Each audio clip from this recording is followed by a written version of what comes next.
Hello and welcome to the 19-9 podcast. We're discussing the college basketball tip-off, and in typical 19-9 fashion, they've got some new schools and products that they're launching. We're going to take a look at and discuss Gonzaga's 1999 and 2001 team, Utah's Elite Eight run with Rick Majerus and Keith Van Horn, and Pitt 1996, which may not have been their most legendary team, but certainly ranks with their most legendary uniforms. Josh, what's going on today? What's up, sir? Oh, you didn't even. I didn't see. I had. So we've already screwed up.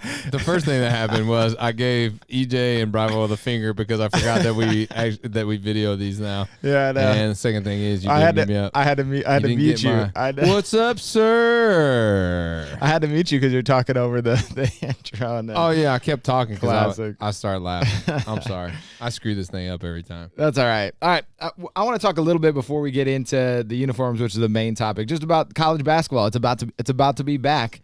So I remember a time that I would check the supermarket shelf and I was looking up Lindy's today. Like, did they still have those? And I was waiting for the college basketball preview. Are you looking at anything this year? It's such a weird year already. Like, what have you been looking for or looking at as we lead up to the start of this season? Well, usually this is the week of college basketball starting. So that's why we're launching or did our college tip-off line, because we always do it the opening week of, and it varies. Sometimes there's games on Tuesday, Wednesday, right, or Thursday, and then we usually wait till that Friday, like we did this year, to launch. So we want to stay on that same schedule, knowing that college basketball is not going to tip till the 25th, right? So we'll have hopefully restocks. It's going to tip. I have faith. We have restocks coming, and some new colors of some old stuff coming on those days. But we wanted to get some new stuff out there. But no, I bought a preview magazine a few weeks ago. Yes, I had to. I love it. I can't remember if there were schedules in there and stuff. I don't even know think why so. I bought it. Well, that's what I mean. It's been so weird.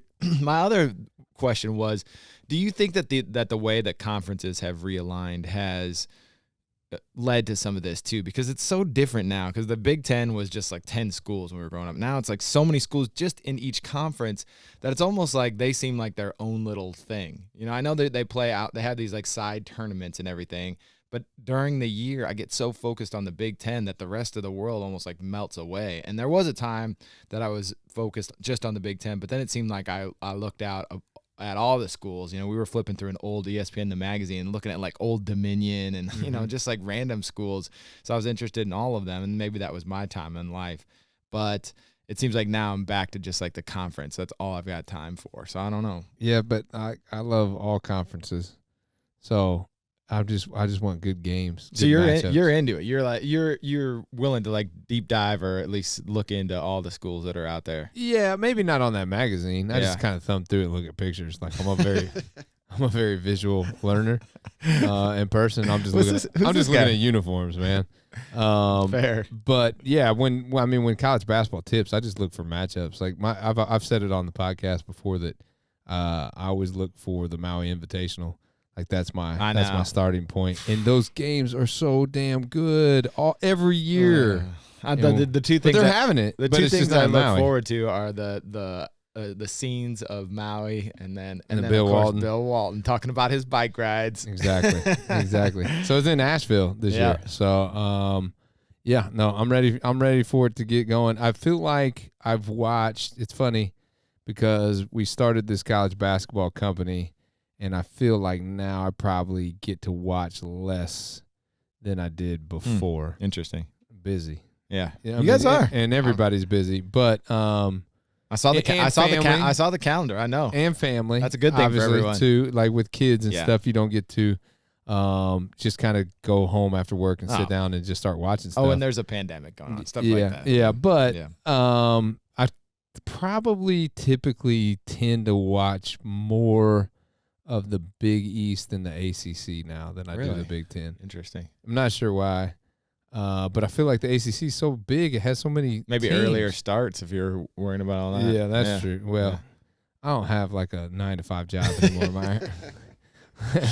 Okay, I can stay up. Fair enough. We make our own hours. I'm just thinking about myself. But I'm saying, like, I feel like the ACC with as many teams as they have, the matchups. You know, it seems they've been the better conference, or the champions Big Ten. are coming out. I mean, there. The Big Ten's a lot of fun. Obviously, still watch IU. Excited to watch that. Yeah, it's going to be really different watching. It's going to be a lot different than NBA bubble though, because so that's my follow-up question. They've got no fans this year, or do you think they're going to be fans? And how's that going to change if they've got none, or even limited? Like, imagine like Cameron Indoor with no fans. Like that's part of the experience of watching the game, is like the Cameron crazies. I think if you can get in that 2,000 to 5,000, you have an impact. You know, but I don't know if we'll get there, and I'm not suggesting or wanting. Right? Just throwing it out there. Just a hope. Yeah.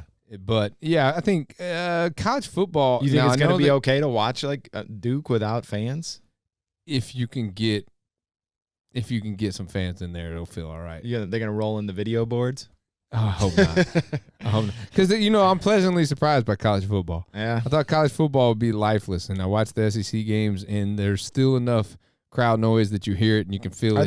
Are they piping anything in? They might be. They might be piping it in TV. But I watched like a Texas A&M game. They feel like they got 20,000. Well, that's what I mean. That actually worked pretty well for the NBA. Like, it seems weird to play, and it might affect the play on the court, but the players didn't hear it. But at home, they piped in all kinds of crowd noise, and it actually sounded great. Like, yes. I mean, I didn't notice like it. Like auditory and like watching, as long as I was focused on the game, I didn't really notice a difference in. I didn't realize how little of the arena I actually paid attention to. You know, when you're watching the TV game, it's going to be interesting. Yeah, I never say one way or the other. I always say like I'll give it a shot. I'm going to watch.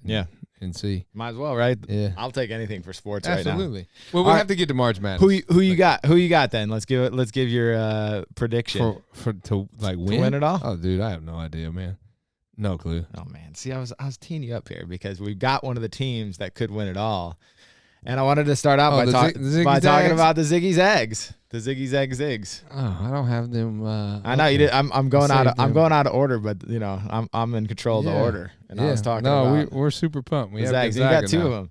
Yeah, man. I'm excited about the Zags. I was looking up stuff about them, and I think that we've had this discussion about Blue Bloods, and I know they came up, but it is starting to be astonishing like how long their run has been. I mean, basically really started in 1999. They've been to the tournament every year, and I'm just trying to think, like, I know they need the chance. Did you say 1999? Yeah. Yeah. Yes. I love it. So I got and this is kind of what proves the point. Like, people now who knew that 1999 team were like kids, like we were with the IU team in 2002. So it means so much to them because they've been following them this whole time. They've gone to the tournament every year, and it's just so fun for this to come around. So this is what I had this little quote from this guy. It's almost an afterthought among current Gonzaga fans celebrating the 20th anniversary of the run to the Elite Eight. That's the 1999 team. They ignited a streak of consecutive tourney appearances that now stretches into its third decade. So I read that and I was like, it's crazy. Like, there's a lot of college basketball blue bloods, traditional blue bloods that would trade success over the last 30 years. It's not even close because they've got Elite Eights, Final Fours, been to a championship game. So they literally they've got famous players. They got everything except the chip. So like, do you put them? Are they getting in there? So I'm picking them this year to win it because I'm gonna brand them a new blue blood after they get the championship this year. I just want to talk about these shorts. Would you? Yeah. Would you answer my question first? Would you put them in there if they get it this year? In a blue blood? Yeah, that's such a tough argument. I know. Because it to me, it depends on if you're going. I have this on this thing so I can show the shorts, but I think it depends because I think there's a difference between traditional blue bloods and then like, you know what I mean? Like the blue bloods will never not be the blue bloods because they have 100 years of history on everybody. I got you. Almost. You know what I mean? So it's like it's super hard. At least a new blue blood. Yeah, but like, look at the success that Michigan State's had, and they only have two. Yeah. So, Gonzaga gets one, and it's just really hard to win a national championship. It is. But obviously. there's plenty of people that are in that blue blood conversation, traditional blue bloods, that would trade their success, like I just said, in a heartbeat for what Gonzaga's done over the last 30. I just want to go to the tournament every year. So, and then you look at somebody like Duke. Now, Duke had a little bit of success, but they didn't have a national championship before K got there. Know. And so you're talking about basically mid-'80s. So call it 35 years. And in 35 years, everybody would say that Duke is a college blue blood. So now that's 5 national championships. Yeah. That's Coach probably K, the greatest coach to ever do it, if we're being honest. Yeah. But it's possible. Yeah, you can get yourself in that discussion. But here's what I love about these shorts, the 99 shorts. Break it down for us. I'm going to hold them up. Here, you want me to hold them up, and you talk about them? Yeah, you hold them up.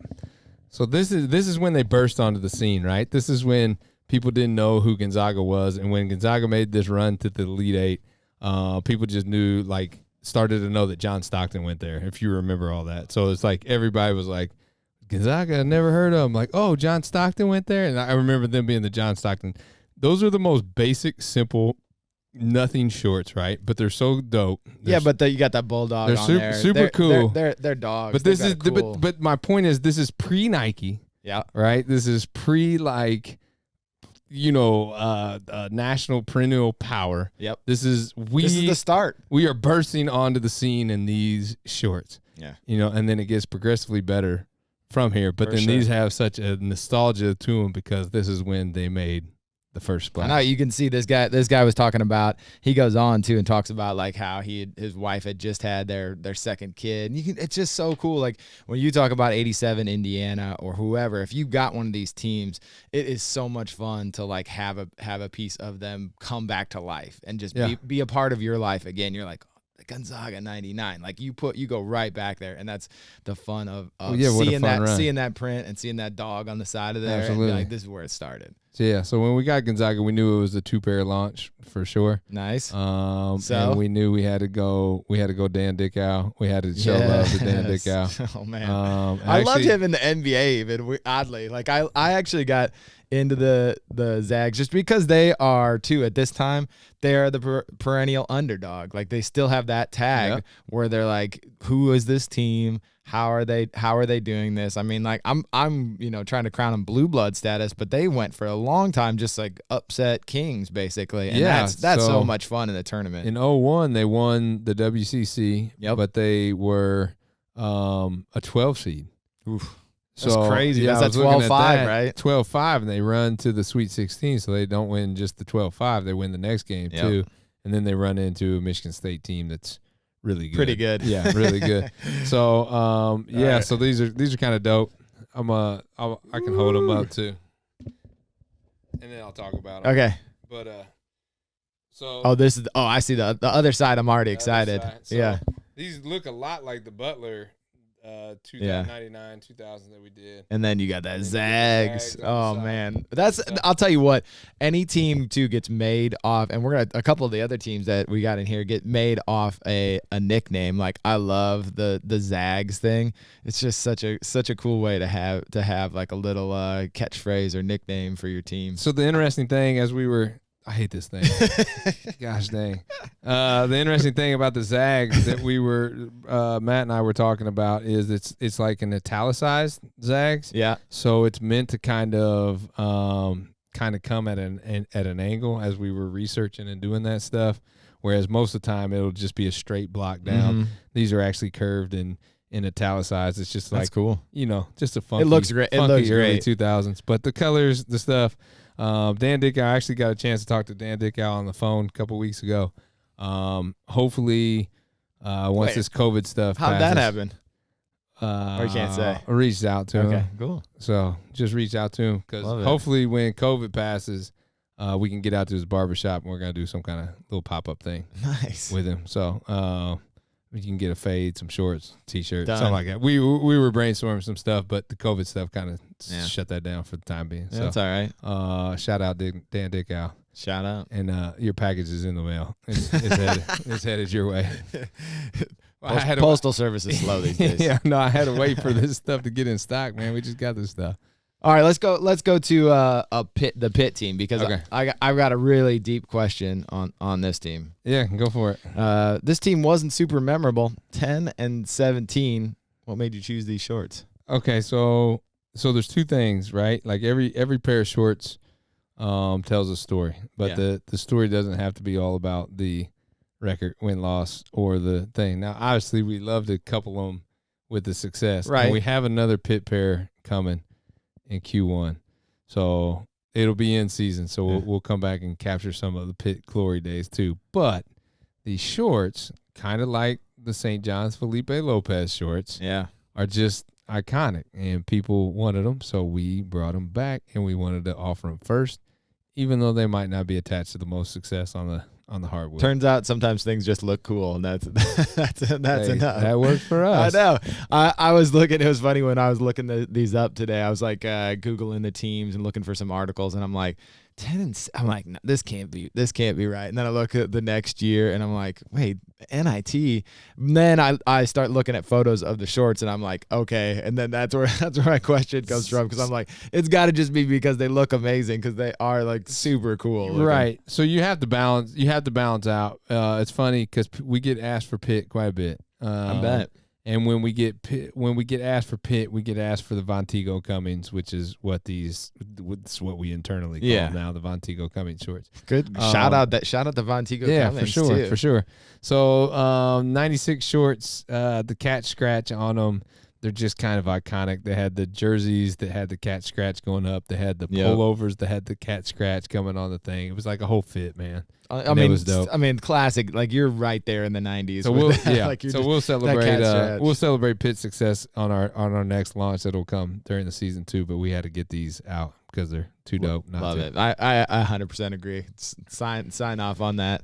And sometimes it's just nice to look good. You know, you don't have to win all the games. At least you're looking good when you're losing. Bingo. All right, let's go to the last one. What's the last? Because these have already been sneak previewed, and if people are picking up on the shirt that you're wearing, you might even be able to see that a little bit. But I saw them in that first episode of Cold Threes. If people haven't checked that out on the YouTube channel, you should watch that too. I hit 13. You get them? 15. I know. You shot Cold Threes the day I didn't do too good. You might have to wear those every time you shoot Cold Threes. Apparently, we luckily we weren't filming today when we went out and shot Cold Threes. It was not a stellar day. It was beautiful out today too. Yeah, we went to Wesselman Park. That's not your spot. That's not your spot. No. Golf more today. I could have hit 10, 12. Westman's, it was pretty bad. I tried to sneak in 8. Bravo caught me and told me, no, you hit 7. Did you win, though? What do you think? Okay. You haven't got me out there yet. There's not a lot of shooters in this office. You need a challenger. EJ did hit 4 today, thank God. Wait till you guys see him on Cold 3. Oh, 3. I'm sorry, 3. Bravo, what'd you hit? 6. Oh, okay. 6. That's not bad. Bravo got hot. Bravo hit 6 in a row. That's good. I might not do that. Yeah, Bravo hit 6 in a row. EJ hit. People don't realize how hard it is. You walk up there, especially as you get old. These goals suck. Yeah. Too. All right, back to the story. What's the last pair here? So these are my favorites. I gotta be honest. These Utah shorts are out of control to me. So Bravo killed it on the design. Let me hold these puppies up. They were part of just the general uniform too. Like, everything goes together, and these go fit with just about anything. Like, I love everything about them. Like, I like the clean lines. I love the running Utes. That team is just super iconic. So this team is like Keith Van Horn's Elite 8. They lose to Kentucky in the Elite 8, right? Yeah. How about that Utah-Kentucky rivalry kind of back-to-back years? Yeah. And like kind of sneaky too. It was. It didn't really resonate with me, I guess, until I started going back and researching. Yeah. We have the 97, 98 pair coming. Nice. Later on, probably around March Madness time too. So. And then of course Rick Majerus, like, just looking at all the pictures. You got Keith Van Horn. It seemed like in every picture they've got a Keith Van Horn. He's standing looming right there, either in the foreground or background. Such an iconic. And then Van Horn was just such a cool player. Do you think he was good? Do you think he would be better today? He's the number 2 pick in the draft, had a pretty good career. Yeah, I was reading some stuff about him where he just wanted to call it quits because he wanted to spend time with his family. Yeah, like, I'm done. He was a good NBA guy. Really good. But I just think like he's that type of player that would fit so well today, and not like super aggressive, and he was a 90s guy, and now he'd be like a shooter, maybe even like could play the 4 just because it's so much less physical today. Yeah, he's one of those guys that maybe probably doesn't get credit for evolving that size and frame and skill set, too. Because he progressed move. it too. Shoot. He did everything. 6'9", and just that wasn't. stud. I mean, people forget how unicornish that was back in the. Like Pippen being 6'8" and being like the point forward. Remember, all the talk was about the point forward. It was. Stuff.